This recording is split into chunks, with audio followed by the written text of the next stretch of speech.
Hello students, welcome to Aromatic Classes. आज हम इस वीडियो में क्लास 10th का एक चैप्टर शुरू करने जा रहे हैं, लाइफ प्रोसेजेस। सबसे पहले लाइफ प्रोसेजेस होते क्या हैं? एक लिविंग ऑर्गेनिज्म को अपनी लाइफ मेंटेन करने के लिए जितने लाइफ से रिलेटेड फंक्शंस हों, अपनी लाइफ को मेंटेन करने के लिए परफॉर्म कर रहे हो, उसे क्या कहा जाता है? उसे कहा जाता है लाइफ प्रोसेसेस। तो बेसिकली ये वो प्रोसेस हैं जिनके बिना ऑर्गेनिज्म सर्वाइव नहीं कर सकता, लाइफ उसकी कंटिन्यू नहीं हो सकती है। तो इसमें आपके क्या क्या आ जाएंगे?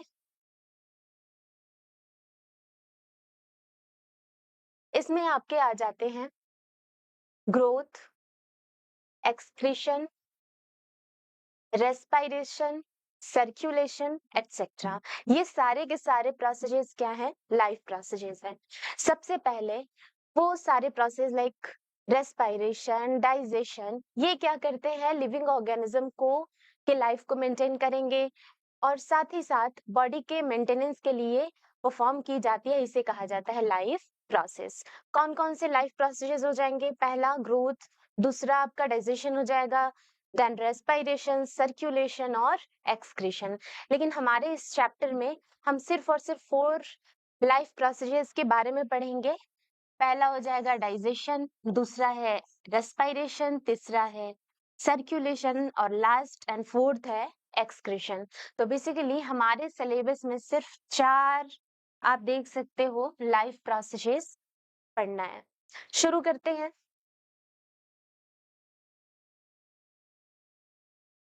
न्यूट्रिशन से। आप जानते हो डाइजेशन किस में आ जाएगा? न्यूट्रिशन में आ जाएगा, ठीक है। तो न्यूट्रिशन क्या होता है? वो प्रोसेस जिससे ऑर्गेनिज्म क्या करे? ऑर्गेनिज्म अपनी फूड ऑब्टेन करे, देन डाइजेशन हो और क्या हो जाएगा?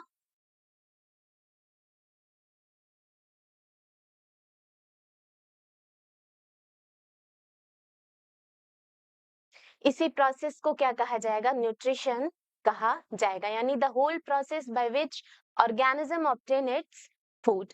अब यहाँ पे आप देखोगे कि जो न्यूट्रिशन होता है वो प्लांट में अलग तरीके से होगा, एनिमल्स में अलग होगा। प्लांट्स में जो प्लांट्स होते हैं ये ऑटोट्रॉफ्स होते हैं, यानी ये अपना जो फूड है वो खुद ही सिंथेसाइज करेंगे by the process of photosynthesis, और इस तरीके से ये फूड ऑब्टेन करते हैं। वाइल इन एनिमल्स, एनिमल्स क्या हो जाएंगे? हेटेरोट्रॉप्स होंगे। डायरेक्टली इनडायरेक्टली ये ऑटोट्रॉप्स पे डिपेंडेंट होते हैं, डिपेंड होते हैं अपने फूड के लिए, या फिर दूसरे एनिमल्स पे डिपेंड होंगे अपने फूड के लिए।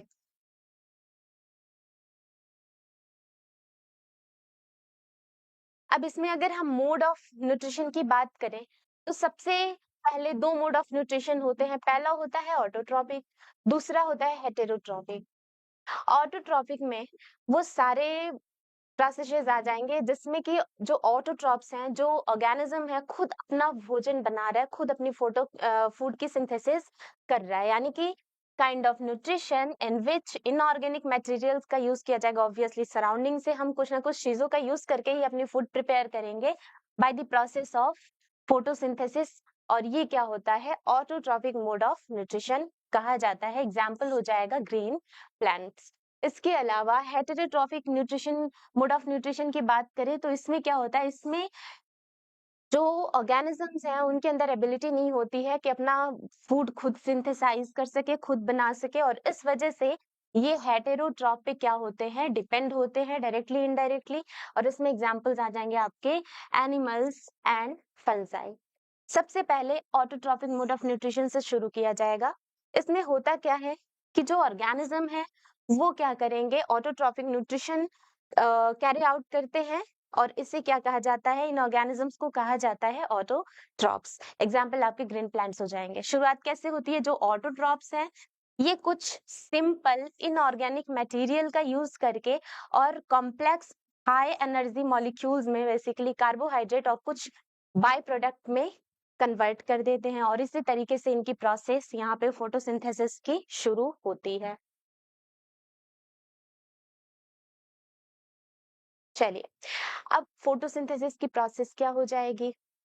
सबसे पहले autotrophic nutrition is the process by which जो ऑटोट्रॉप्स हैं वो कार्बन डाइऑक्साइड यानी CO2 का और वाटर का यानी H2O का यूज करेंगे in the presence of sunlight, जो कि ट्रैप किया जाता है क्लोरोफिल की मदद से, और यहाँ पे सिंथेसाइज हो जाएगा, इन्हें कन्वर्ट कर दिया जाएगा कॉम्प्लेक्स सब्सटेंसेस में, लाइक कार्बोहाइड्रेट स्पेशली ग्लूकोज के फॉर्म में। तो इसे क्या कहा जाता है, इसी प्रोसेस को कहा जाता है फोटोसिंथेसिस। अगर इक्वेशन देखा जाए यहाँ पर, तो यहाँ पे 6CO2 plus 12H2O in the presence of sunlight and chlorophyll convert किया जा रहा है ग्लूकोज में।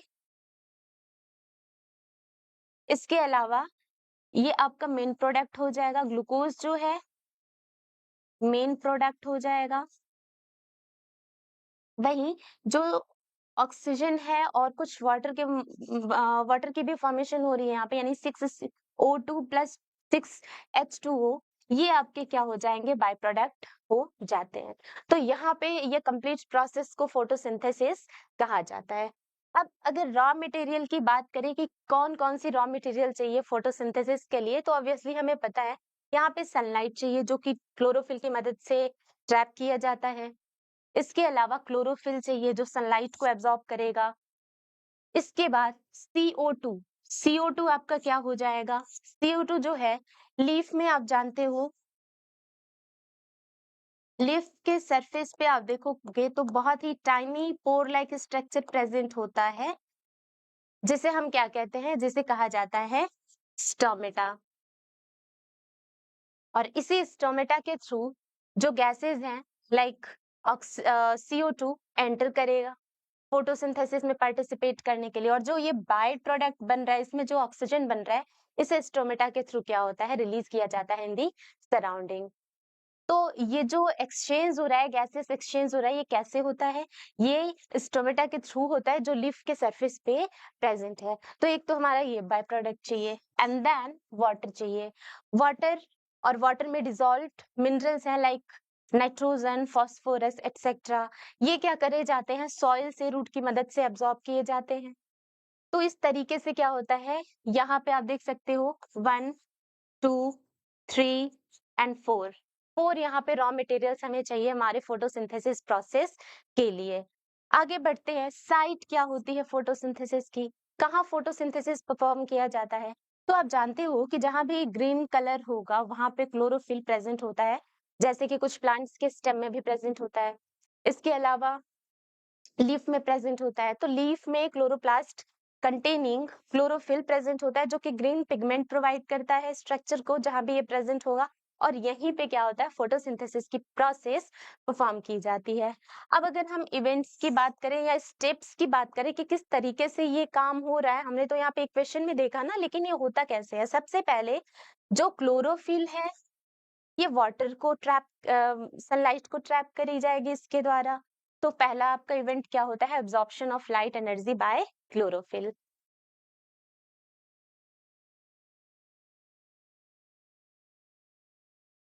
अब जो लाइट एनर्जी है उसको केमिकल एनर्जी में क्या कर दिया जाएगा, कन्वर्ट कर दिया जाएगा। एट द सेम टाइम जो आपके वाटर है, वाटर के मॉलिक्यूल्स हैं, वो क्या हो जाएंगे, वो आपके स्प्लिट हो जाते हैं हाइड्रोजन और ऑक्सीजन में। जो H2O है वो क्या हो जाता है, हाइड्रोजन में और ऑक्सीजन में टूट जाता है, स्प्लिट हो जाता है, और एट लास्ट जो CO2 है उससे क्या हो जाती है, CO2 का रिडक्शन होकर के और ग्लूकोज की यानी कि कार्बोहाइड्रेट की फॉर्मेशन हो जाती है। और इस तरीके से ये तीन इवेंट्स में क्या हो जाता है, तीन मेन इवेंट्स में फोटोसिंथेसिस की प्रोसेस कंप्लीट होती है।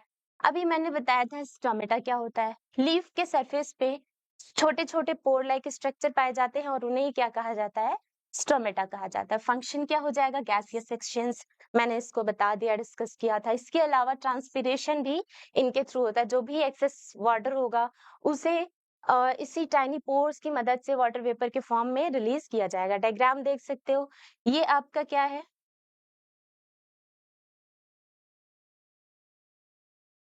ये गार्ड सेल्स हैं, ये गार्ड सेल्स हैं। और जो ये पोर लाइक स्ट्रक्चर दिख रहा है, ये क्या है आपका, ये पोर लाइक स्ट्रक्चर है स्टोमेटल पोर, और ये आपका क्या है, गार्ड सेल है। और यहाँ पे देख सकते हो कि क्लोरोप्लास्ट प्रेजेंट होता है।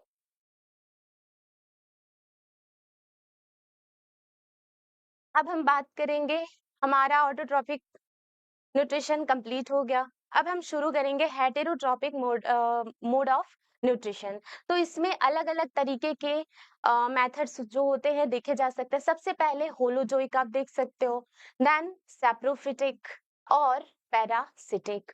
होता क्या है होलोजोइक में, जो एनिमल्स होंगे वो सॉलिड फूड को कंज्यूम करेंगे और उनके बॉडी के अंदर ही उस सॉलिड फूड का क्या हो जाएगा, ब्रेकडाउन होगा और इस तरीके से सिंपलर फॉर्म में तोड़ा जाता है एंड देन एब्जॉर्प्शन होता है बॉडी में प्रेजेंट स्ट्रक्चर्स के थ्रू। और ये कहाँ आप देख सकते हो, एमीबा में या फिर एनिमल्स में आप देख सकते हो, इंक्लूडिंग ह्यूमन बींग्स। यानी हम क्या हो जाएंगे, होलोजोइक मोड ऑफ न्यूट्रिशन हम यहाँ पे देख सकते हैं ह्यूमन बींग्स में।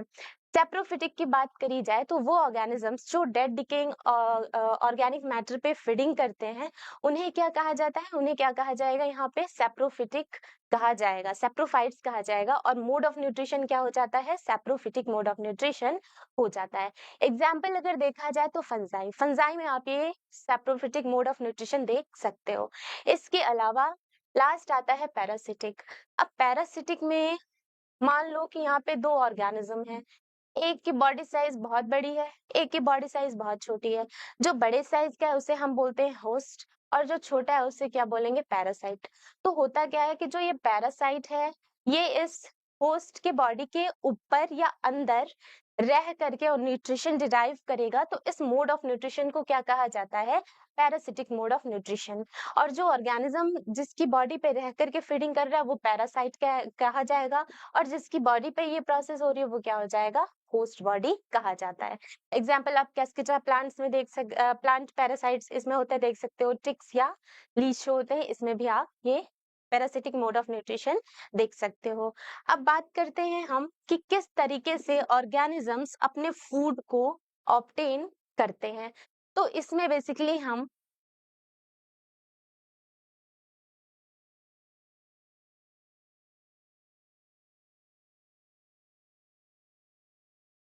सबसे पहले बात करेंगे यूनिसेलुलर, यानी वो ऑर्गेनिज्म जिनकी बॉडी एक ही सेल से मिलकर के बनी हुई है। Then multicellular, multicellular organism में देखेंगे। यूनिसेलुलर में हमें दो ऑर्गेनिजम्स के बारे में पढ़ना है, एक हो जाएगा अमीबा और दूसरा होता है पैरामीशियम। जबकि मल्टी सेलुलर में सिर्फ और सिर्फ हम ह्यूमन बींग्स की बात करेंगे। सबसे पहले शुरुआत करते हैं सिंगल सेल्ड ऑर्गेनिजम्स यानी कि यूनिसेलुलर ऑर्गेनिजम्स। जो इनकी पूरी बॉडी सरफेस होती है उसके थ्रू फूड को क्या किया जाता है, फूड को बॉडी के अंदर कंज्यूम किया जाएगा। सबसे पहले हम बात करेंगे अमीबा की।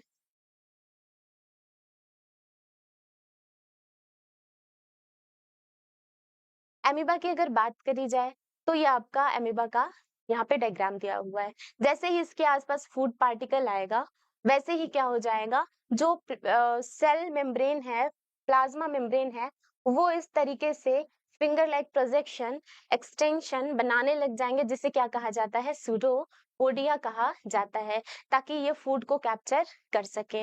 अब यहाँ पे ये जो एक्सटेंशन हो रहा है धीरे धीरे फूड के अराउंड क्या कर लेगा, फूड वैक्यूल बन जाता है यहाँ पे। और आप देखोगे कि फूड वैक्यूल बॉडी के अंदर लिया जाएगा जहाँ पे डाइजेशन की प्रोसेस होती है। और जो भी सिंपलर फॉर्म में टूटे हुए सब्सटेंसेज हैं साइटोप्लाज्मा में डिफ्यूजन के थ्रू डिस्ट्रीब्यूट कर दिया जाएगा। और जो अनडाइजेस्टेड फूड पार्टिकल है उसे सरफेस के थ्रू सेल से बाहर निकाल दिया जाएगा। और ये इस तरीके से आप डायग्राम में भी देख सकते हो। यहाँ पे क्या फूड पार्टिकल है, यहाँ पे देख सकते हो इस तरीके से एक्सटेंशन की फॉर्मेशन शुरू हो गई, जिसे हम सूडोपोडिया कहते हैं। देन यहाँ पे क्या बन गया, फूड वैक्यूल बन गया। अब क्या होगा, अब यहाँ पे अंदर डाइजेशन की प्रोसेस हुई, यहाँ पे डाइजेशन की प्रोसेस हुई, और डाइजेशन के बाद जो भी सिंपलर फॉर्म में टूटा हुआ डाइजेस्टेड या ब्रेकडाउन जो फूड था उसे अंदर कंज्यूम कर लिया गया, और बाकी जो अनडाइजेस्टेड फूड था उसे बाहर की ओर थ्रोन आउट कर दिया जाएगा। ये आपका होता है अमीबा में। सेकंड हम बात करेंगे पैरामीशियम। पैरामीशियम की अगर बात करी जाए तो सबसे पहले पैरामीशियम का स्ट्रक्चर कुछ ऐसा होता है।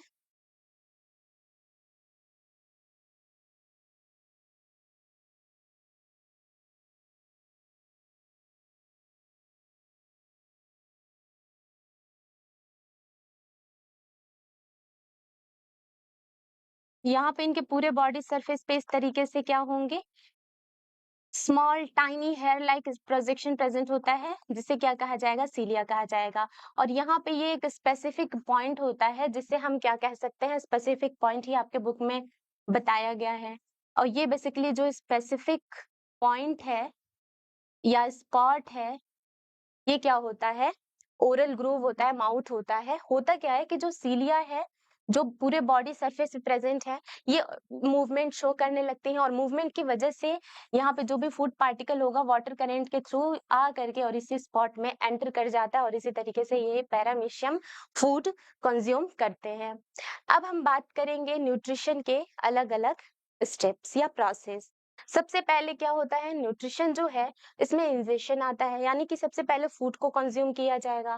फूड के कंजप्शन के बाद डाइजेशन होता है, यानी कि सिंपलर कॉम्प्लेक्स जो स्ट्रक्चर है उसे सिंपलर फॉर्म में डाइजेस्ट कर दिया जाएगा, तोड़ दिया जाएगा।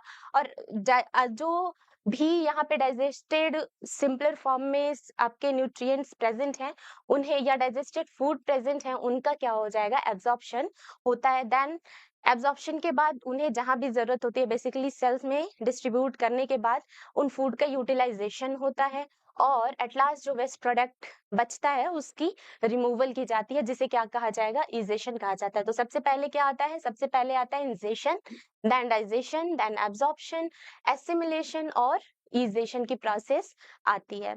इसके बाद आप देखोगे कि अलग अलग जो ऑर्गेनिजम्स होते हैं उनमें ये सारे के सारे प्रोसेस पाए भी जा सकते हैं, नहीं भी पाए जा सकते। डिपेंड करता है कि जो सोर्स ऑफ कार्बन है फूड का वो क्या है या कहाँ है, ठीक है।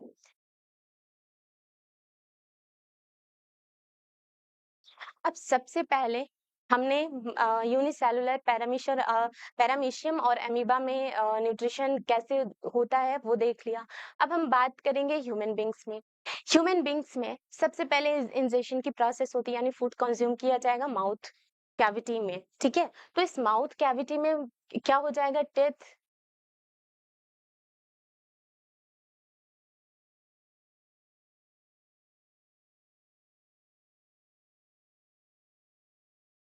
यहाँ पे क्या हो जाएगा, माउथ में टिथ प्रेजेंट है, टंग प्रेजेंट है, और सैलिवरी ग्लैंड्स भी आपके प्रेजेंट होते हैं।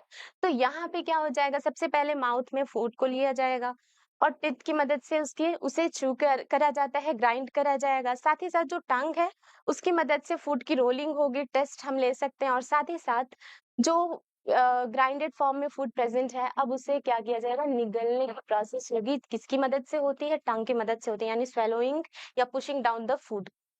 यहाँ पे जब हम फूड निगलेंगे तो यहाँ पे क्या हो जाएगा, ओइसोफेगस के थ्रू वो आगे ट्रेवल करेगा। तो यहाँ पे अब जैसे ही हमने पुश डाउन किया तो वो कहाँ जाएगा, ओइसोफेगस के थ्रू आगे की ओर मूव करेगा। लेकिन यहाँ पे सैलिवरी ग्लैंड्स भी होते हैं। जब ये सारे प्रोसेसेस हो रहे होते हैं तो सैलिवरी ग्लैंड के थ्रू सलाइवा सिक्रेट किया जाता है, प्लस म्यूकस सिक्रेट किया जाता है, जिसमें कि सैलिवरी अमाइलेज एंजाइम प्रेजेंट होता है सलाइवा में। यहाँ पे एक अमाइलेज करके एंजाइम प्रेजेंट होता है, जो कि स्टार्च को मेल्टोज शुगर में कन्वर्ट कर दिया जाएगा, तोड़ दिया जाएगा, ब्रेक डाउन कर दिया जाएगा, ठीक है। अब वापस इसको फूड को swallow किया जाएगा और ये ओइसोफेगस की मदद से स्टमक में एंटर करेंगे। होता क्या है कि जो फूड यहाँ पे माउथ से स्टमक में जा रही होती, कैसे जाएगी, पेरिस्टाल्टिक मूवमेंट के थ्रू। क्यों? क्योंकि कहाँ होता है, ओइसोफेगस में होता है। जो मसल्स हैं ओइसोफेगस के वो कंट्रैक्ट और एक्सपेंशन और कॉन्ट्रैक्शन करने लग जाते हैं, जिसकी मदद से जो फूड है स्टमक में एंटर कर पाता है।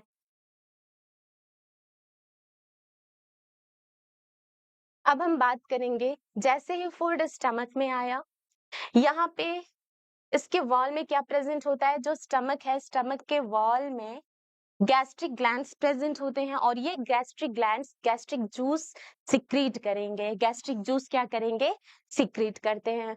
अब जो गैस्ट्रिक जूस में है, इसमें बेसिकली आप 3 कंपोनेंट्स देख सकते हो। एक होता है पेप्सिन, दूसरा होता है HCl हाइड्रोक्लोरिक एसिड, और तीसरा कंपोनेंट हो जाता है म्यूकस। ये तीनों का अपना अलग अलग फंक्शन होगा। जो पेप्सिन है, जो पेप्सिन एंजाइम है, ये क्या, इसका क्या फंक्शन है कि प्रोटीन को ब्रेक डाउन कर दो, प्रोटीन को तोड़ दो। इसके अलावा जो HCl है ये एसिडिक मीडियम बना रहा है ताकि जो फंक्शन है, जो भी डाइजेशन है एफिशिएंटली हो पाए, और म्यूकस जो है वो स्टमक की इनर लाइनिंग को इस HCl से प्रोटेक्ट करने का काम करते हैं। अब यहाँ पे ये सारे प्रोसेसेस होंगे, फिर फूड एंटर कर जाएगा स्मॉल इंटेस्टाइन में। स्मॉल इंटेस्टाइन में आने के बाद 3 यहाँ पे चीजें होती हैं। एक, जो इंटेस्टाइनल एंजाइम्स होते हैं वो क्या करेंगे, जो कॉम्प्लेक्स फूड मटेरियल है जैसे कि कार्बोहाइड्रेट, फैट और प्रोटीन, इन्हें सिंपलर फॉर्म में तोड़ दिया जाएगा। जैसे कार्बोहाइड्रेट है, कार्बोहाइड्रेट क्या हो जाएगा, ग्लूकोज के फॉर्म में तोड़ दिया जाएगा। इसके अलावा जो फैट है इसे क्या कर दिया जाएगा, सिंपलर फॉर्म फैटी एसिड और ग्लिसरॉल में तोड़ दिया जाएगा। और अमाइनो एसिड में प्रोटीन को तोड़ दिया जाएगा, यानी प्रोटीन ब्रेक डाउन हो करके क्या बना देता है, अमाइनो एसिड की फॉर्मेशन करता है। एट द सेम टाइम जब ये पूरा प्रोसेस हो रहा होगा तो इसी दौरान कुछ और भी ग्लैंड्स हैं, लाइक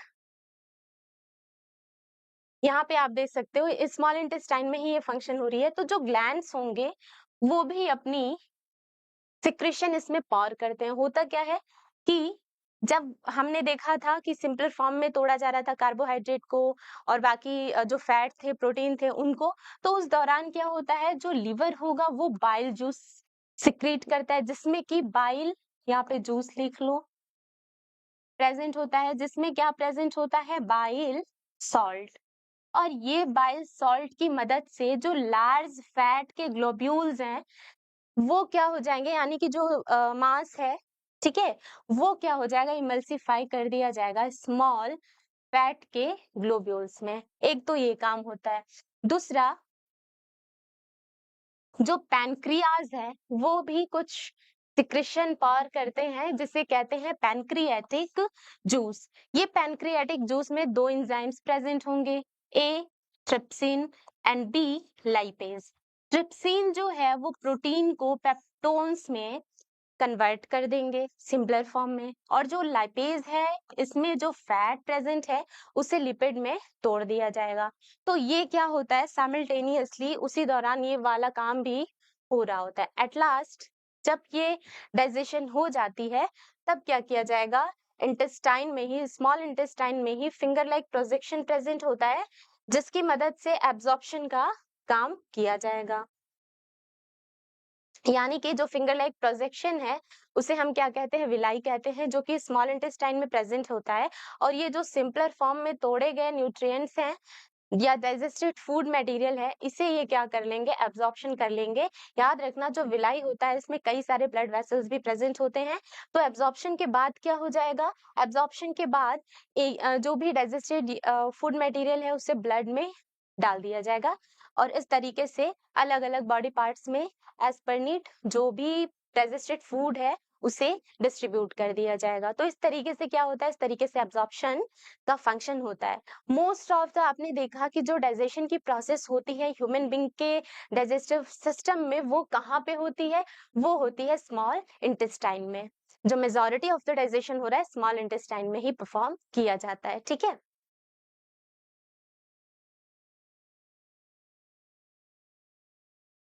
इसके बाद यहाँ पे क्या हुआ, डाइजेशन और एब्जॉर्प्शन हो चुका है।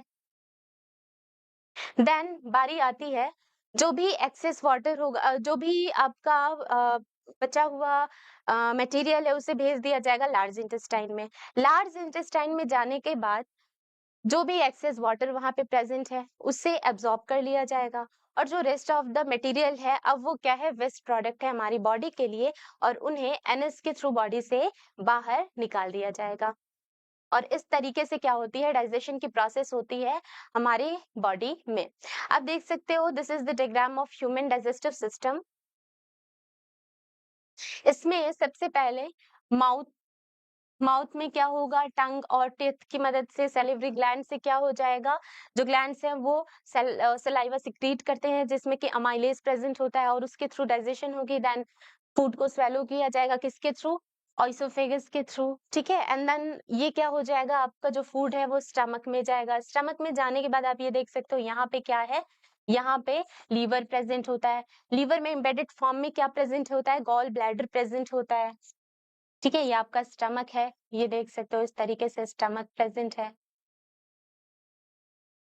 आगे की ओर जाएँगे तो हमें यहाँ पे स्प्लीन, पैनक्रियाज़ देखने को मिलता है। साथ ही साथ और आगे जाओ तो स्मॉल इंटेस्टाइन जो कि कुछ पार्ट्स में इसके साइट को नाम दिया गया है, जैसे ड्यूडेनम, जेजुनम और इलियम, तो ये सारे के सारे पार्ट्स हो जाएँगे। देन आपका आता है लार्ज इंटेस्टाइन, देन आपका फाइनली यहाँ पे रेक्टम के थ्रू, एनस के थ्रू बॉडी से बाहर वेस्ट प्रोडक्ट को निकाल दिया जाता है।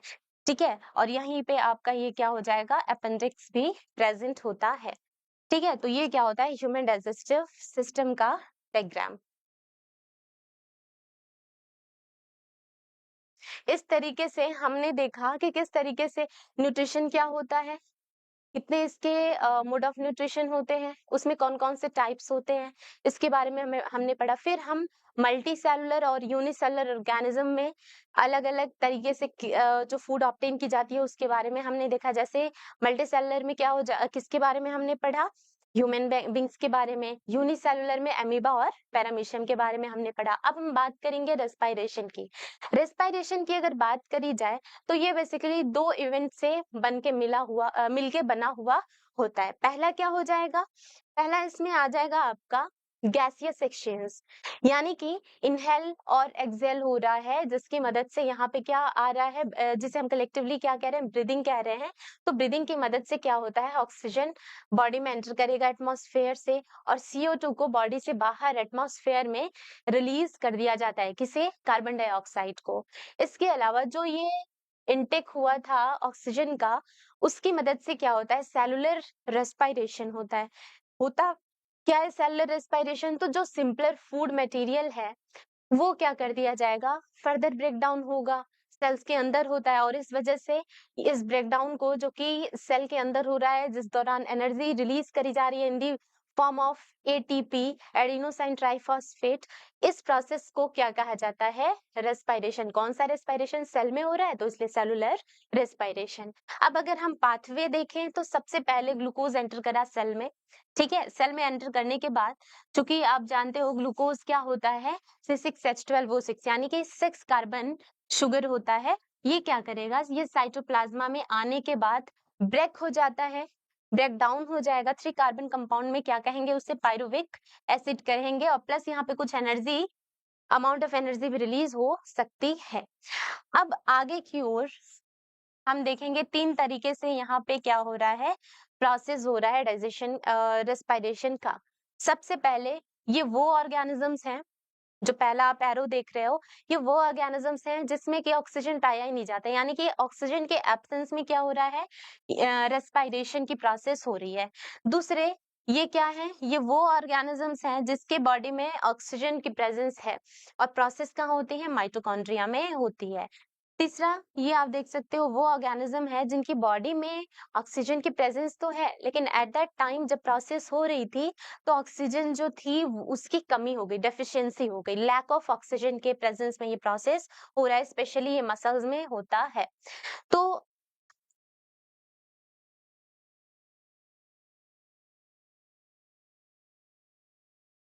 अब एक-एक करके इनके बारे में हम डिस्कस करते हैं। सबसे पहली बात,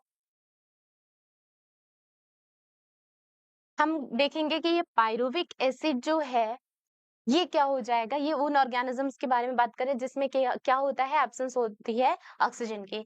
तो जब ये पायरुविक एसिड का रेस्पिरेशन होगा, इसे ब्रेक डाउन किया जाएगा in the absence of oxygen, तो क्या ये बनाएंगे, ethanol plus CO2 plus ATP. और यहाँ पे क्या हो जाएगा, यहाँ पे आप देखोगे कि अगर वो ऑर्गेनिजम्स जिनके बॉडी में ऑक्सीजन पाया जा रहा है, तो प्रोसेस कहाँ होती है, माइटोकॉन्ड्रिया में होती है। इनिशियली ये सारे प्रोसेस सारे ऑर्गेनिजम्स में कहाँ होते हैं, साइटोप्लाज्मा में, और अलग-अलग ऑर्गेनिजम्स में अब फर्दर ये क्या हो जाता है, अलग हो जाता है। तो यहाँ पे ऑक्सीजन की प्रेजेंस है, तो ये प्रोसेस कहाँ होगी, माइटोकॉन्ड्रिया में होती है, और यहाँ पे बनता है कौन से products, CO2 plus water plus energy, energy ATP के फॉर्म में बनेगा। साथ ही साथ अब हम बात करेंगे, अगर ऑक्सीजन तो प्रेजेंट है बॉडी में लेकिन लैक है, कमी है, ठीक है, तो उस दौरान क्या हो जाएगा, उस दौरान स्पेशली मसल्स में होते हैं, तो इस टाइप ऑफ रेस्पिरेशन में लैक्टिक एसिड की फॉर्मेशन होती है और एनर्जी की फॉर्मेशन हो जाती है। ठीक है? तो ये क्या होता है, ये हमारा पाथवे होता है, बहुत ही इम्पोर्टेंट। ये आपका फ्लो चार्ट है, पाथवे है। नेक्स्ट चलते हैं हम टाइप्स ऑफ रेस्पिरेशन में। अभी हमने देखा था कि कुछ ऐसे ऑर्गेनिजम्स थे जिसकी बॉडी में ऑक्सीजन नहीं पाया जाता, फिर भी वहां पे रेस्पिरेशन हो रही थी। कुछ ऐसे ऑर्गेनिजम्स होते हैं जिनकी बॉडी में ऑक्सीजन की प्रेजेंस होती है और वहां भी रेस्पिरेशन हो रही थी। तो अगर रेस्पिरेशन ऑक्सीजन के प्रेजेंस में हो, उसे क्या कहा जाता है? एरोबिक रेस्पिरेशन कहा जाता है। अगर ऑक्सीजन के एब्सेंस में रेस्पिरेशन की प्रोसेस होती है, जैसे ईस्ट में आप ले लो, जो पहला हमारा एरो था वो किसका था? ईस्ट का था। तो वो क्या हो जाएगा आपका? एनारोबिक रेस्पिरेशन कहा जाता है। अगर ऑक्सीजन की प्रेजेंस है तो प्रोसेस माइटोकॉन्ड्रिया में होती है। अगर एब्सेंस है ऑक्सीजन की तो ये साइटोप्लाज्मा में ही होती है। इसके अलावा एंड प्रोडक्ट यहाँ पे CO2 और H2O बनते हैं, प्लस एनर्जी भी रिलीज होती है और large amount of energy release होती है। लेकिन यहाँ पे एंड प्रोडक्ट या तो इथेनॉल या इथाइल अल्कोहल हो सकता है या फिर लैक्टिक एसिड हो सकता है। और यहाँ पे कंपैरिजन किया जाए इस टाइप ऑफ रेस्पिरेशन से, तो जो एरोबिक है उससे बहुत ही कम, लेस अमाउंट ऑफ एनर्जी यहाँ पे रिलीज की जाती है। किसमें? एनारोबिक रेस्पिरेशन में।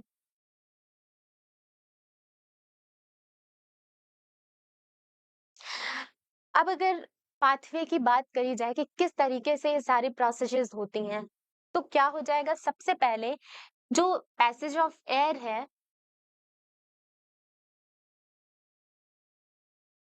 अगर रेस्पिरेटरी सिस्टम में देखा जाए तो एयर एंटर करता है नॉस्ट्रिल, नॉस्ट्रिल के थ्रू, नेजल कैविटी के थ्रू होता हुआ ये nasal passage, nasal cavity and then pharynx से जाएगा, एंटर करेगा लेरिंग्स, देन ट्रैकिया में। आपको पता है जो नॉस्ट्रिल है, यहाँ पे छोटे छोटे fine hair like structure present होते हैं। क्यों होता है ऐसा? और म्यूकस भी प्रेजेंट होता है, हेयर प्लस म्यूकस भी प्रेजेंट।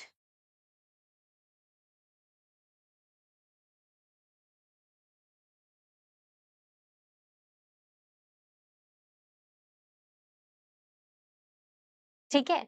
जो नॉस्ट्रिल्स हैं, यहाँ पे हेयर प्लस म्यूकस प्रेजेंट होता है। क्या इनका काम होगा? जब हम इनहेल कर रहे होते हैं, जब हम एयर को ब्रीथ इन करेंगे, तो एयर के साथ साथ जर्म पार्टिकल्स, डस्ट पार्टिकल्स भी एंटर कर सकते हैं हमारे नेजल कैविटी में नॉस्ट्रिल्स के थ्रू। तो उस कंडीशन में बहुत जरूरी हो जाता है कि कुछ हमारे पास हो जो क्या करे, इन्हें ट्रैप कर ले और बॉडी में एंटर करने से क्या करे, रोका जा सके। तो ये कैसे होता है? जो ये हेयर लाइक स्ट्रक्चर्स है ना, जो ये हेयर्स होते हैं और जो म्यूकस होते हैं, ये क्या करेंगे, डस्ट पार्टिकल को या फिर जो भी इम्प्योरिटीज होंगी उन्हें ट्रैप कर लिया जाएगा। ठीक है? तो इसलिए यहाँ पे ऐसी कंडीशन होती है। इसके बाद क्या आ जाएगा? Nasal cavity, pharynx, larynx, trachea, finally आपके ब्रोंकाई में एयर एंटर करेगा। एंड देन अब लंग्स के ये सारे पार्ट्स हैं। ठीक है? इस तरीके से रिंग ऑफ कार्टिलेज से बना हुआ स्ट्रक्चर होता है ट्रैकिया। ठीक है? ट्रैकिया रिंग ऑफ कार्टिलेज से बना हुआ स्ट्रक्चर होता है। क्यों? क्यों रिंग ऑफ कार्टिलेज से बने हुए हैं? ताकि जब एयर वहां ना प्रेजेंट हो तो ये कोलैप्स ना हो जाए। उससे बचाने के लिए क्या होता है, रिंग ऑफ कार्टिलेज से ये बने हुए होते हैं। और ये फाइनली एंटर करता है लेफ्ट और राइट ब्रोंकाई में। फर्दर जो ब्रोंकाई है वो एंटर करेगा लंग्स में और कई सारे छोटे छोटे स्ट्रक्चर में तोड़ दिया, कन्वर्ट हो जाता है, आगे चल करके बट जाएगा, जिसे क्या कहा जाता है, ब्रोंकियोल्स कहा जाता है। और इस ब्रोंकियोल के एंडिंग पे सैक लाइक स्ट्रक्चर प्रेजेंट होता है, जिसे क्या कहते हैं, एल्वियोलाई कहते हैं। और यही एल्वियोलाई है जहाँ पे क्या हो जाएगा, ब्लड कैपिलरीज में कि ब्लड कैपिलरीज और एल्वियोली के बीच में क्या हो जाएगा, एक्सचेंज होता है, गैसियस एक्सचेंज। ठीक है? बॉडी से बाहर निकाला जाएगा CO2 और एल्वियोली की ही मदद से, और ऑक्सीजन यहाँ पे रिसीव किया जाता है। तो ये बेसिकली आपका पाथवे हो जाएगा।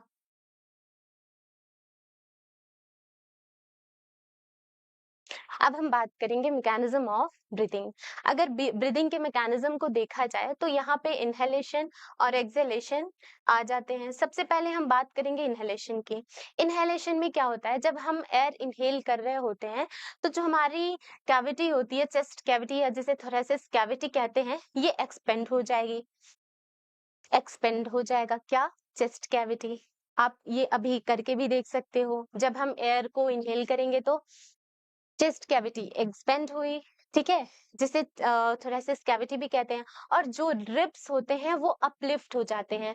रिब्स क्या हो जाएंगे? अपलिफ्ट हो जाएंगे। और साथ ही साथ जो डायफ्राम है, यानी जिसपे पूरा स्ट्रक्चर लैंडेड होता है, जिसपे प्रेजेंट होता है, तो जो ये आपका फ्लोर लाइक स्ट्रक्चर है, इसे क्या कहा जाता है? डायफ्राम कहा जाता है। और ये डायफ्राम क्या हो जाएगा? फ्लैट हो जाएगा, चपटा हो जाएगा शेप में। कब? जब हम इनहेलेशन कर रहे होते हैं।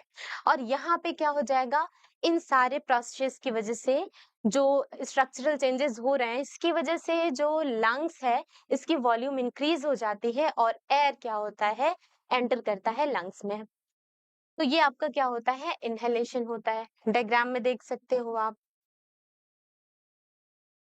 यहाँ पे क्या हो रहा है? यहाँ पे इनहेलेशन की प्रोसेस दिखाई जा रही है। जब हम एक्सेलेशन करते हैं तो एक्सेलेशन के दौरान क्या हो जाएगा? एक्सेलेशन के दौरान आप देखोगे कि अब हम जब एयर को एक्सेल करते हैं तो यहाँ पे क्या होगा? यहाँ पे जो थोरेसिस कैविटी यानी चेस्ट कैविटी है वो कॉन्ट्रैक्ट हो रही है। साथ ही साथ रिब्स जो हैं डाउनवर्ड की ओर आ रहे हैं। ठीक है, डाउनवर्ड मूवमेंट हो रही है। और फर्दर जो डायफ्राम है वो डोम शेप का अपने ओरिजिनल पोजीशन में आ जा रहा है। और साथ ही साथ अब जब ये सारी चीजें हो रही है तो वॉल्यूम भी क्या हो जाएगी? लंग्स की डिक्रीज हो जाएगी और एयर जो है बॉडी से या लंग से बाहर की ओर निकल जाता है। और ये होता है मैकेनिज्म ब्रीदिंग का, एक्सहेलेशन और इनहेलेशन। ठीक है, डायग्राम आपका ये क्या हो जाएगा? एक्सहेलेशन का डायग्राम है। अब अगर हम एक्सचेंज ऑफ गैसेस की बात करें between alveoli and blood and tissues, तो होता क्या है? सबसे पहले जो एयर जिसमें कि ऑक्सीजन प्रेजेंट है वो आपके ब्लड में एंटर करेंगे। और ब्लड में प्रेजेंट जो आरबीसी है बाइकॉनकेव शेप के, जिसमें कि क्या प्रेजेंट होती है? हीमोग्लोबिन की प्रेजेंस होती है। वहां ये जाकर के बाइंड हो जाएंगे और बाइंड होने के बाद ब्लड वेसल्स के थ्रू डिफरेंट बॉडी पार्ट्स में या सेल्स या टिश्यूज में भेज दिया जाता है। ठीक है, तो ये होती है डिस्ट्रीब्यूशन ऑक्सीजन की। जब सेल्स में ऑक्सीजन की डिस्ट्रीब्यूशन की जाती है, एट द सेम टाइम जो सेल में प्रेजेंट गैसियस वेस्ट है, that is carbon dioxide CO2, वो क्या हो जाएगा? उसे सेल के बाहर ब्लड में रिलीज कर दिया जाएगा। ब्लड में डिसॉल्व हो जाते हैं ये। और ब्लड वेसल्स के थ्रू वापस से एल्वियोलर सैक में यानी एल्वियोलाई में जाएंगे और वहां पे नॉस्ट्रल के थ्रू बॉडी से बाहर निकाल दिया जाता है। और इस तरीके से एक्सचेंज होता है, गैसियस एक्सचेंज होता है between alveoli, blood and tissues या सेल्स। अब हम बात करेंगे, ये तो ह्यूमन बीइंग की बात हो गई। अगर हम देखें तो टेरेस्ट्रियल ऑर्गेनिज्म में सराउंडिंग में abundant quantity of oxygen present है, जिससे कि हम एयर के फॉर्म में, डिसॉल्व फॉर्म में वो प्रेजेंट रहेगा, एयर में प्रेजेंट रहेगा। और फिर हम क्या करेंगे? इनहेल करके अपने बॉडी में एंटर करेंगे, कराएंगे। और इस तरीके से सारी प्रोसेसेस होती हैं। तो टेरेस्ट्रियल ऑर्गेनिज्म में तो ये होता है। एक्वेटिक ऑर्गेनिज्म में क्या होता है? जो पानी में रहने वाले ऑर्गेनिजम्स है उन्हें एक्वेटिक ऑर्गेनिजम्स कहा जाता है। और उनमें जो ऑक्सीजन पानी में ही डिसॉल्व फॉर्म में प्रेजेंट है, उसकी मदद से वो अपनी रेस्पिरेशन की प्रोसेस करते हैं। यानी कि हमारे पास एटमॉस्फेयर में ऑक्सीजन प्रेजेंट है तो हम हमें कोई प्रॉब्लम नहीं है। लेकिन यहाँ पे अगर आप देखो तो एक्वेटिक ऑर्गेनिजम्स क्या करते हैं? डिसॉल्व्ड ऑक्सीजन जो है वाटर में, उससे उसकी मदद से रेस्पिरेशन करते हैं। और यहाँ पे इस वजह से इनकी जो प्रोसेस होती है रेस्पिरेशन की, वो कंप्लीट हो पाती है। अब हम देखेंगे respiration in plants. Human beings में well developed, well organised system होता है, ऑर्गन सिस्टम होता है। कौन सा? रेस्पिरेशन के लिए, यानी रेस्पिरेटरी सिस्टम होता है जिसकी मदद से रेस्पिरेशन होती है। लेकिन प्लांट्स में ऐसा कुछ नहीं होता। और इस वजह से जो रेस्पिरेशन है वो अलग अलग हिस्सों में होता है। जैसे टोमेटा में होगा लीफ के, देन लेंटिसल्स में होगा। लेंटिसल्स क्या होते हैं? जो स्टेम है, इस पे जो पोर लाइक स्ट्रक्चर प्रेजेंट होता है, इसे क्या कहा जाता है? लेंटिसल कहा जाता है। और साथ ही साथ जो रूट है, रूट में भी क्या होता है, जनरल सरफेस के थ्रू रेस्पिरेशन की प्रोसेस होती है। नेक्स्ट टॉपिक है हमारा ट्रांसपोर्टेशन।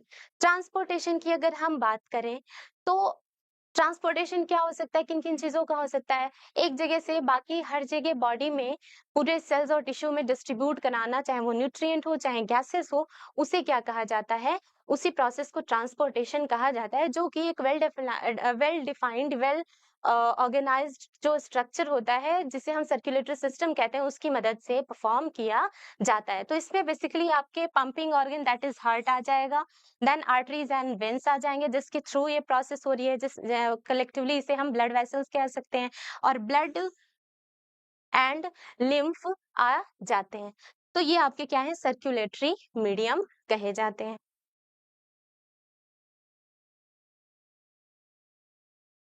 अब सबसे पहले हम बात करेंगे ह्यूमन बींग्स में किस तरीके से ये सर्कुलेटरी सिस्टम में सर्कुलेशन होता है। सबसे पहले शुरुआत होती है लंग्स से। लंग्स में क्या हो जाएगा, लंग्स से शुरुआत होती है। लंग्स में क्या हो जाता है, जो लंग्स से ऑक्सीजनेटेड ब्लड है पल्मोनरी वेन्स के थ्रू लेफ्ट आर्टरियम में एंटर करता है। आप जानते हो कि हमारे ह्यूमन बींग्स पे जो हार्ट होता है वो 4 चैम्बर्ड होता है, ठीक है। अपर पार्ट चैम्बर्स जो होते हैं उसमें एट्रियम प्रेजेंट होता है, एट्रियम कहा जाता है। और डायरेक्शन की बात करें लेफ्ट राइट, यानी कि लेफ्ट आर्टरियम राइट आर्टरियम। उसके बाद नीचे क्या होता है, वेंट्रिकल्स प्रेजेंट होते हैं, और further left ventricle and right ventricle. तो इस तरीके से 4 चैम्बर्ड हार्ट यहाँ पे पाया जाता है ह्यूमन बींग्स में।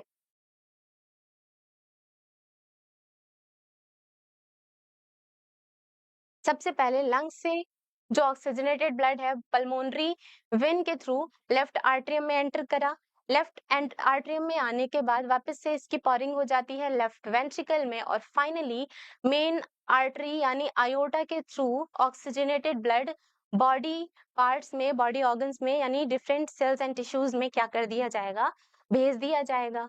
यहाँ पे क्या हो जाएगा, यहाँ पे ऑक्सीजन जो है ब्लड से सेल्स में डिफ्यूज हो जाते हैं, एंटर हो जाते हैं, डिस्ट्रीब्यूशन हो जाती है, और एट द सेम टाइम जो सेल है इसमें से CO2 को रिलीज कर दिया जाएगा इन्हीं ब्लड में, और वापस से क्या हो जाता है, अब ये डीऑक्सीजनेटेड ब्लड कहे जाएंगे क्योंकि इसमें ऑक्सीजन की एब्सेंस है और CO2 प्रेजेंट है। तो ये जो डीऑक्सीजनेटेड ब्लड है मेन वेन के थ्रू क्या होगा, मेन वेन के थ्रू ये एंटर करेंगे किसमें, राइट आर्ट्रियम में। राइट आर्ट्रियम में जाने के बाद वापस से इनको पॉर कर दिया जाएगा राइट वेंट्रिकल में, एंड देन हार्ट से बाहर निकलते हुए ये क्या करेंगे, पल्मोनरी आर्टरी की मदद से, पल्मोनरी आर्टरी के थ्रू जो डीऑक्सीजनेटेड ब्लड है ये कहाँ एंटर करेगा, लंग्स में। और इस तरीके से इसमें क्या होगा, प्योरिफिकेशन की प्रोसेस हो जाती है। जो CO2 है वो लंग्स में जाने के बाद एल्वियोली में एंटर करके, और वहां पे क्या हो जाएगा, नॉस्ट्रल्स के थ्रू बाहर निकाल दिया जाएगा, और वापस से इसी ब्लड में क्या हो जाएगा, इसी ब्लड में ऑक्सीजन डिसॉल्व हो जाएगा, और वापस से ये प्रोसेस शुरू हो जाती है। तो इस तरीके से यहाँ पे क्या होता है, सर्कुलेशन होता है ब्लड का। अब यहाँ पे आप देखोगे, ये आपका डायग्राम हो गया हार्ट का।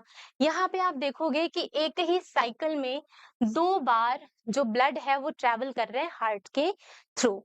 तो ये जो प्रोसेस होती है इसे हम क्या बोलते हैं, डबल सर्कुलेशन बोलते हैं, क्योंकि 2 बार सर्कुलेशन हो रही है। एक बार होती है पल्मोनरी सर्कुलेशन, एक बार होती है सिस्टमैटिक सर्कुलेशन। पल्मोनरी सर्कुलेशन जो होता है इसमें जो ब्लड होगा वो हार्ट से लंग्स में क्या करता है, एंटर करता है। कहाँ से कहाँ, हार्ट से लंग्स में एंट्री हुई, और वापस से लंग्स से क्या हो जाएगा, बाहर निकल के और हार्ट में एंटर करेंगे। एक बार इसको डायग्राम में देख लिया जाए। सबसे पहले क्या हो रहा है, सबसे पहले सबसे पहले हमने यहाँ पे क्या पढ़ा कि ब्लड जो है हार्ट से move from heart to the lungs, heart से लंग्स में जाएंगे, और वापस से क्या हो जाएगा, हार्ट में ही आ जाते हैं। और दूसरा क्या, इसे कहते हैं पल्मोनरी सर्कुलेशन। दूसरा क्या हो जाएगा? दूसरा आपका हो जाता है सिस्टमैटिक सर्कुलेशन, जिसमें कि जो ब्लड है वो हार्ट से और rest of the body part में एंटर करता है और वापस से हार्ट में आ जाता है। यानी यहाँ पे अगर देखो तो प्योरिफिकेशन हो रही है, CO2 को बॉडी से बाहर निकाला जा रहा है और ब्लड में ऑक्सीजन डिसॉल्व हो जा रहा है, ठीक है। और इस टाइप के सर्कुलेशन को पल्मोनरी कहा जाता है। और यहाँ पे आपका क्या हो रहा है? डिस्ट्रीब्यूशन हो रही है, ऑक्सीजन को सेल्स में भेजा जा रहा है, सेल्स या टिश्यूज में भेजा जा रहा है, और टिश्यूज से ये क्या कर रहे हैं? ब्लड में वापस से CO2 डिसॉल्व हो जा रहा है और फिर हार्ट में जा करके और फिर ये चीजें हो रही है, जिसे हम क्या कहते हैं? Systematic circulation. सिस्टेमिक सर्कुलेशन कहा जाता है, ठीक है। तो ये आपका क्या हो जाएगा? Pulmonary circulation. दूसरा क्या हो जाएगा? सिस्टेमिक सर्कुलेशन कहा जाता है। सिस्टेमिक, नॉट सिस्टमैटिक, ठीक है, सिस्टेमिक। और इस तरीके से डबल सर्कुलेशन होती है। अब हम बात करेंगे ब्लड के बारे में। ब्लड जो होता है इसमें कई सारे कंपोनेंट पाए जाते हैं। सबसे पहले ब्लड जो होता है कनेक्टिव टिश्यू ही होता है, लेकिन फ्लूइड के फॉर्म में प्रेजेंट होता है, यानी ये क्या हो जाएगा? फ्लूइड कनेक्टिव टिश्यू कहा जाता है, जिसमें कि ग्रैनुलर कंपोनेंट्स पाए जाते हैं, पहली बात। दूसरी बात, लिक्विड कंपोनेंट पाए जाते हैं। ग्लैंडुलर ग्रैनुलर कंपोनेंट्स जो है इसमें क्या हो जाएंगे? वो सारे ब्लड कॉर्पसेल्स आ जाएंगे, ठीक है। जैसे कि RBCs यानी रेड ब्लड corpuscles या red blood cells, then blood platelets and white blood corpuscles या white blood cells। तो ये आपके किस में आ जाते हैं? ये आपके आ जाते हैं ब्लड कॉर्पसल्स में। फिर हम बात करेंगे लिक्विड कंपोनेंट यानी प्लाज्मा की, ठीक है। एक एक करके इनके बारे में हम देखेंगे। सबसे पहले जो ब्लड कॉर्पसल्स होते हैं, RBCs जो हैं, ये क्या होते हैं? ये गैसियस एक्सचेंज करते हैं, ठीक है। ये गैसेस को कैरी करेंगे, ऑक्सीजन और CO2 को, ठीक है। क्यों? क्योंकि इनमें हीमोग्लोबिन की प्रेजेंस होती है, which is red coloured, impart red coloured किसको? To the blood. सेकेंड, अगर हम बात करें ब्लड प्लेटलेट्स, तो ये ब्लड को क्लॉट होने से बचाते हैं, यानी कि ब्लड क्लॉटिंग से ये क्या करेंगे? बचाएंगे। तीसरी बात, जो थर्ड कंपोनेंट है, WBC है, ये क्या करते हैं? ये हमारी बॉडी को जर्म्स से या अदर एनी फॉरेन पार्टिकल से प्रोटेक्ट करने का काम करते हैं। कैसे? जब भी कोई जर्म्स एंटर करेंगे हमारी बॉडी में, तो ये उन्हें इनगल्फ कर लेते हैं और एंटीबॉडीज की प्रोडक्शन ये करने लग जाते हैं, जिससे हमारी बॉडी क्या हो जाती है? बच जाती है, प्रोटेक्ट हो जाती है। तो इस तरीके से क्या होता है? WBC का फंक्शन होता है। अब हम बात करेंगे प्लाज्मा मेम्ब्रेन की।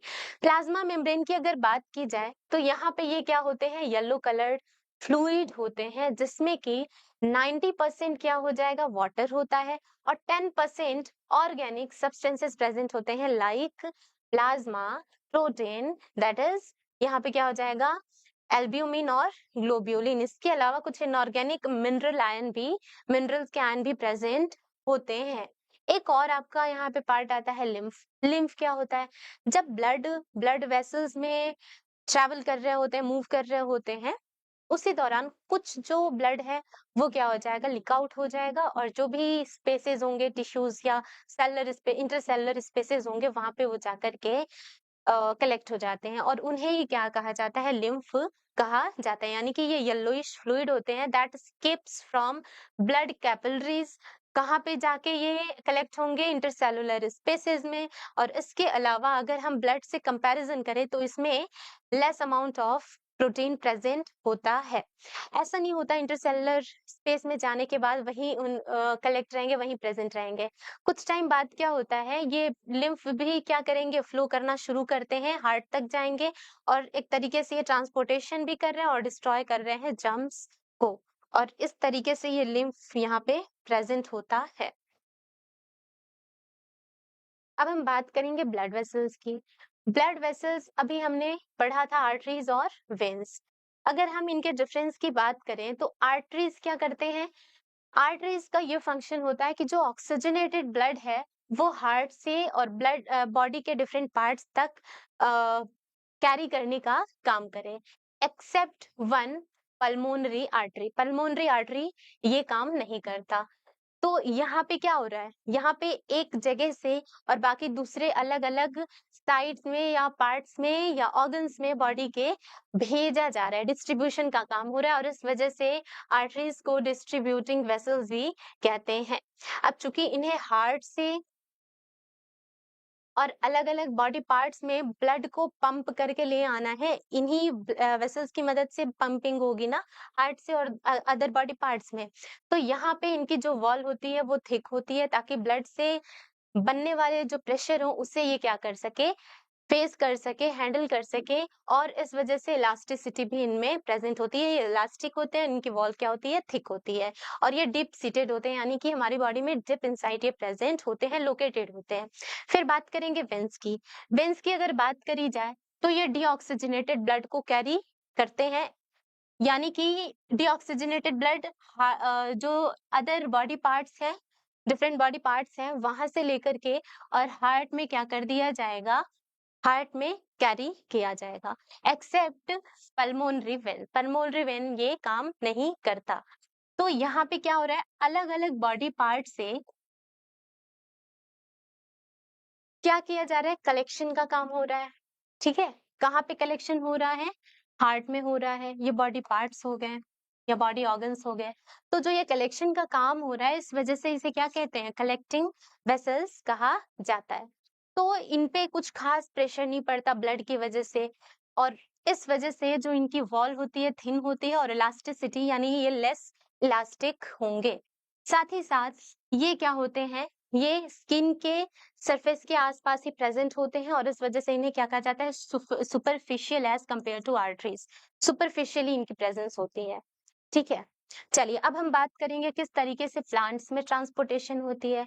प्लांट्स में जो वेस्कुलर बंडल्स होते हैं उनकी मदद से, जिसमें टिश्यूज आ जाएंगे जाइलम और फ्लोएम, इनकी मदद से क्या होती है, इनकी मदद से ट्रांसपोर्टेशन की फंक्शन परफॉर्म की जाती है। सबसे पहले जाइलम को अगर देखा जाए तो यहाँ पे जाइलम वाटर कैरी करता है, वाटर में ही डिसॉल्व फॉर्म में प्रेजेंट होगा मिनरल्स, जो कि रूट से अब्सॉर्ब किया जाएगा और अदर पार्ट्स में ट्रांसपोर्ट कर दिया जाता है। तो जो ये प्रोसेस होता है इसे हम ट्रांसपोर्टेशन कहते हैं। प्रोसेस को क्या कहा जाएगा, ट्रांसपोर्टेशन, ट्रांसपोर्टेशन कहा जाता है। ठीक है, उसी तरीके से जो फ्लोएम है इसमें क्या होता है, अब जैसे मान लो ये लीफ है, लीफ में क्या होता है, लीफ के सरफेस में ही फोटोसिंथेसिस की प्रोसेस होती है और यहाँ पे क्या हो जाएगा, फूड मटेरियल बनाया जा रहा है। इस फूड मटेरियल की सिंथेसिस कहाँ हो रही है, लीफ में हो रही है, लेकिन सारे बॉडी पार्ट्स को चाहिए ना फूड, तो इससे क्या कर दिया जाएगा, जो प्रोडक्ट होता है फोटोसिंथेसिस का उसे लीफ से बाकी अदर पार्ट्स में भेज दिया जाता है, डिस्ट्रीब्यूट किया जाता है, किसकी मदद से, फ्लोएम की मदद से। और इस प्रोसेस को कहते हैं, चूंकि हम फूड मटेरियल को एक जगह से दूसरी जगह लोकेट कर रहे हैं ना, और इस वजह से इस प्रोसेस को क्या कहा जाता है, ट्रांसलोकेट या ट्रांसलोकेशन, ट्रांसलोकेशन कहा जाता है। इसमें एनर्जी की कोई यूज नहीं होती, लेकिन यहाँ पे एटीपी के फॉर्म में जो एनर्जी प्रेजेंट है उसका यूज करके और फिर ये प्रोसेस किया जाता है। नेक्स्ट टॉपिक है हमारा ट्रांसपिरेशन। क्या होता है transpiration, basically is the process, अभी हमने देखा था कि ये क्या होता है, प्रोसेस होता है जिसकी मदद से वाटर वेपर के फॉर्म में जो एक्सेस वाटर है उसे एरियल पार्ट से प्लांट के बॉडी से बाहर निकाल दिया जाए। किसकी मदद से होता है, स्टोमेटा की मदद से होता है। चलिए,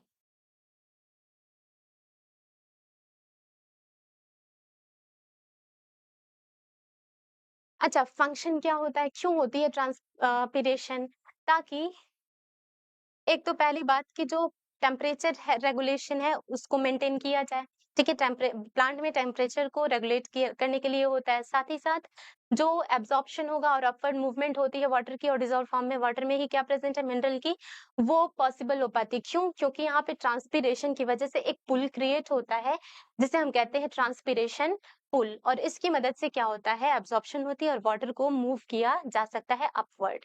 इसके अलावा ये क्या कर सकते हैं, फूड में भी, फूड की जो ट्रांसलोकेशन होती है ना, यानी फूड को लीफ से और बॉडी की पार्ट्स में भेजा जाता है, उसमें भी ये हेल्पफुल होते हैं। लास्ट टॉपिक है हमारा इस चैप्टर का, एक्सक्रीटरी सिस्टम। और एक्सक्रीटरी सिस्टम ह्यूमन बींग्स में हमें पढ़ना है और प्लांट्स में पढ़ना है। ह्यूमन बींग्स में एक्सक्रीटरी सिस्टम जो होते हैं वो क्या होते हैं, वो बेसिकली आपके यूरिनरी सिस्टम भी कहे जाते हैं, जिसमें कि 4 पार्ट आ जाएगा। एक आपका आ जाता है किडनीज, पेयर ऑफ किडनी होते हैं जिसपे कि क्या होती है, जिसे क्या कहा जाता है, एक्सक्रीटरी ऑर्गन कहा जाता है।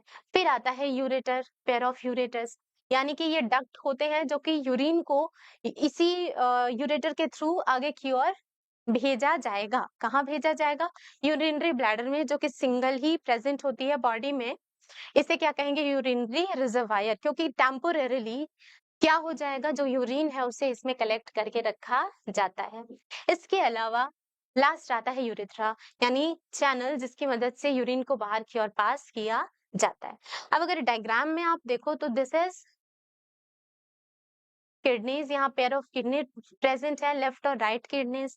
इन किडनीज से इस तरीके से होता हुआ ट्यूबुलर, नैरो ट्यूबुलर फॉर्म में क्या निकल रहा है, ये स्ट्रक्चर 2 निकल रहे हैं, जिसे क्या कहा जाता है, ureter, pair of ureter present है, जो जा करके और इस तरीके से यूरे यूरिनरी ब्लैडर में पॉरिंग करते हैं। किसकी पॉरिंग करते हैं? यूरिन की पॉरिंग करते हैं, यानी कि ये क्या हो जाएगा आपका, ये हो जाता है यूरिनरी ब्लैडर, जहां पे एक्यूमुलेशन होती है यूरिन की, और जब तक प्रेशर क्रिएट ना हो जाए तब तक क्या होगा, टेम्पोरेरीली इन्हें कलेक्ट करके रखा जाएगा, स्टोर करने का यहाँ पे काम किया जाता है। फिर होती है, आप यहाँ पे देख सकते हो, ये जो ओपनिंग है, ये जो बाहर की ओर निकल रही है, this is opening of urethra, और यूरेथ्रा की मदद से बॉडी से बाहर निकाल दिया जाता है किसको, यूरिन को, जो यहाँ पे स्टोर्ड फॉर्म में प्रेजेंट है। इसके अलावा यहाँ पे ये आपका क्या हो जाएगा, आयोर्टा है, और ये है आपका वेना केवा, ठीक है, इंटीरियर वेना केवा। और इस तरीके से आपका ह्यूमन एक्सक्रीटरी सिस्टम प्रेजेंट होता है। अब हम बात करेंगे कि एक्सक्रीशन की प्रोसेस होती क्या है। देखिए, हमारी बॉडी में एक टाइम पे हजारों केमिकल रिएक्शंस हो रहे होते हैं, thousands of chemical reactions are happening at a time, जिसे हम क्या कहते हैं, मेटाबॉलिक रिएक्शन भी कहा जाता है। तो कलेक्टिवली जो ये मेटाबॉलिक प्रोसेसेस हो रहे हैं, इसमें जो वेस्ट प्रोडक्ट बनता है, ठीक है, जो ऐसे प्रोडक्ट्स की सिंथेसिस हो रही है या जनरेट हो रहे हैं, जिसकी हमारी बॉडी में कोई भी जरूरत नहीं है, तो उन्हें बॉडी से बाहर निकाला जाएगा। कैसे निकाला जाएगा?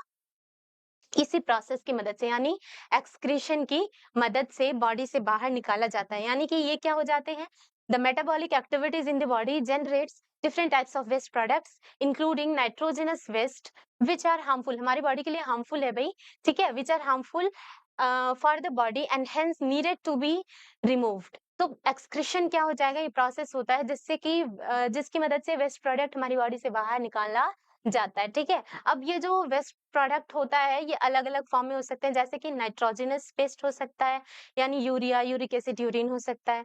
एक्सेस वाटर हो सकती है, स्वेट या यूरिन के फॉर्म में बाहर बॉडी से बाहर निकाली जाती है, गैसेस हो सकते हैं, या फिर सॉल्ट हो सकता है।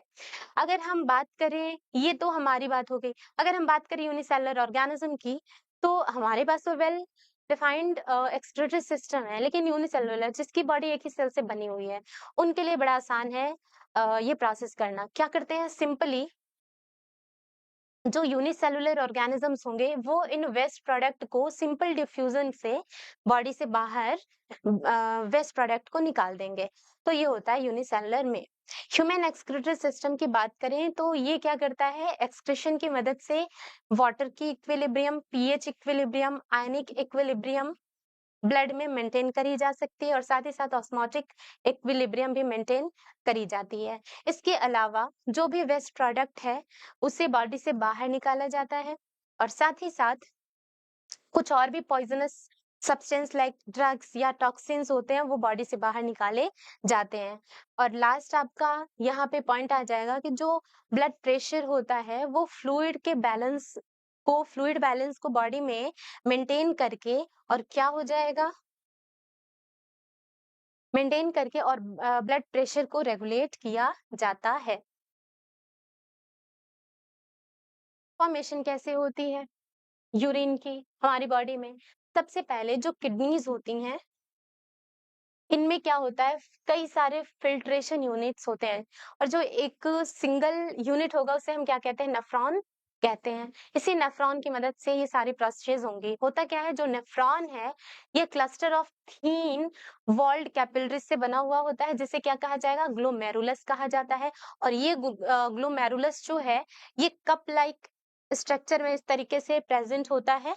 और ये कप लाइक स्ट्रक्चर जो है इसे क्या कहा जाएगा, बॉमेंस कैप्सूल कहा जाता है। और ये जो अंदर थिन पतली पतली कैपिलरीज की ग्रुप है, क्लस्टर है, ये क्या हो जाता है आपका, इसे कहा जाता है ग्लोमेरुलस। तो ग्लोमेरुलस आपका ये हो जाएगा और इस पे कप लाइक स्ट्रक्चर क्या हो जाएगा, इस तरीके से प्रेजेंट होता है। और ये होता है कलेक्टिवली, ये आपका क्या हो जाएगा, ग्लोमेरुलस, और this cup like structure is Bowman's capsule. और इस तरीके से ये आगे की ओर एक्सटेंड करते हैं, टर्मिनेट करते हैं लंबे से ट्यूब्स के फॉर्म में।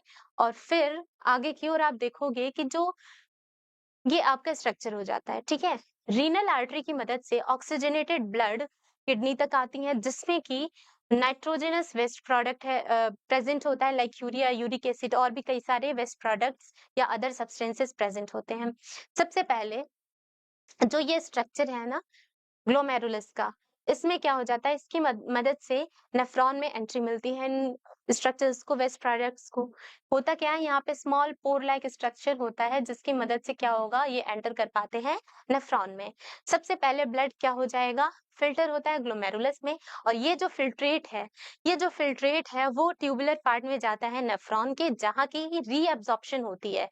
ठीक है, जो फिल्ट्रेट है वो ट्यूबुलर पार्ट्स में जाएंगे, और जो ग्लूकोज, अमाइनो एसिड, सॉल्ट्स, इसके अलावा एक्सेस वाटर होते हैं, इसे क्या किया जाएगा, वापस से रीअब्सॉर्ब किया जाता है। जो भी यूजफुल सब्सटेंस फिल्ट्रेट में प्रेजेंट होता है उसे रीअब्सॉर्ब किया जाता है। किसकी मदद से, तो जो ये ट्यूबुलर पार्ट होगा, इस तरीके से ट्यूबुलर पार्ट होते हैं, इसके सराउंडिंग में इस तरीके से क्या प्रेजेंट होता है, इस तरीके से आपके ब्लड वेसल्स प्रेजेंट होते हैं, जो कि क्या करेंगे, ट्यूब्यूल्स के आसपास ही प्रेजेंट होते हैं, और यूजफुल सब्सटेंसेस को जो कि फिल्ट्रेट में प्रेजेंट है उसको रीअब्सॉर्ब कर लिया जाता है, और इन्हीं ब्लड वेसल्स की मदद से ब्लड में और कर दिया जाता है, वापस भेज दिया जाता है बॉडी में। अब अगर हम बात करें कि जो वाटर की अमाउंट है कि रीअब्जॉर्प्शन की, वो किस पे डिपेंड करती है, वो डिपेंड करती है कि बॉडी में कितना एक्सेस वाटर है, या फिर नाइट्रोजनस वेस्ट कितना प्रेजेंट है, जिसको कि शरीर से बाहर निकाला जाना चाहिए।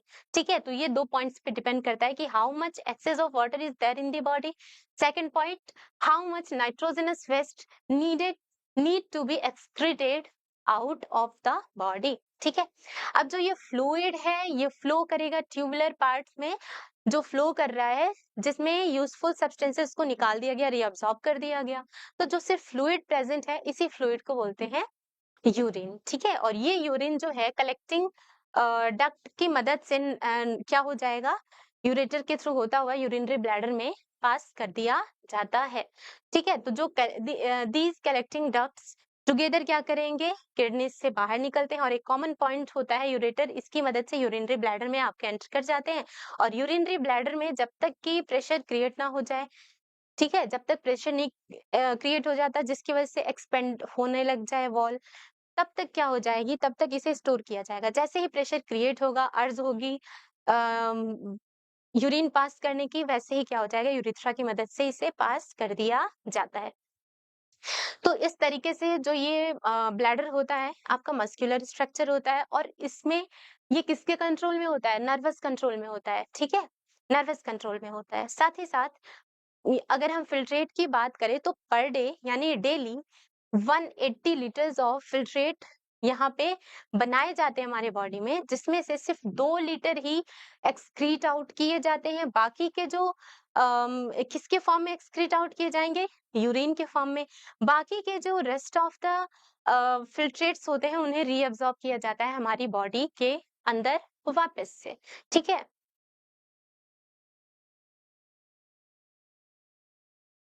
अगर हम फंक्शन की बात करें नेफ्रॉन की, तो अब हमें पता है भाई, हमने अभी पढ़ा कि फंक्शन क्या हो जाएगा। फंक्शन होता है कि नाइट्रोजनस वेस्ट को बॉडी से बाहर निकाले, और साथ ही साथ वाटर और आयनिक बैलेंस को यानी ऑस्मोटिक रेगुलेशन में भी क्या करते हैं, हेल्पफुल होते हैं। यानी वाटर के बैलेंस को मेंटेन करें और आयंस के बैलेंस को मेंटेन करने का काम करते हैं। तो ये हो गया ह्यूमन बींग्स में एक्सक्रीटरी सिस्टम या एक्सक्रीशन की प्रोसेस प्लांट्स में कैसे होता है? तो हमारी बॉडी में वेल डिफाइंड या well organised, well developed excretory system present होता है, जो कि प्लांट्स में नहीं होता, और इस वजह से अलग-अलग पार्ट्स के थ्रू इन्हें एक्सक्रीट आउट करना पड़ता है। जैसे कि प्लांट्स जो है वो ऑक्सीजन या गैसियस एक्सचेंज जो होता है ना, गैसियस फेज जो होता है, वो स्टोमेटा के थ्रू डिफ्यूज करते हैं। साथ ही साथ एक्सेस वाटर भी ट्रांसपिरेशन की मदद से, फॉर्म में ट्रांसपिरेशन के प्रोसेस से स्टोमेटा से बाहर निकल जाता है। और बात करी जाए तो प्लांट्स जो हैं ओल्ड पार्ट्स होते हैं, लाइक ओल्ड लीव्स और bark ऑफ ट्री, इसे क्या करते हैं, इसे लूज कर देते हैं, ठीक है, इसे निकाल देते हैं बॉडी से बाहर। साथ ही साथ और भी वेस्ट प्रोडक्ट्स हैं जैसे रेजिन, गम्स, ठीक है, ये क्या हो जाएंगे, ओल्ड जाइलम सेल्स में प्रेजेंट हो सकते हैं, वो क्या हो जाएंगे, आपके प्लांट से लूज कर दिया जाता है।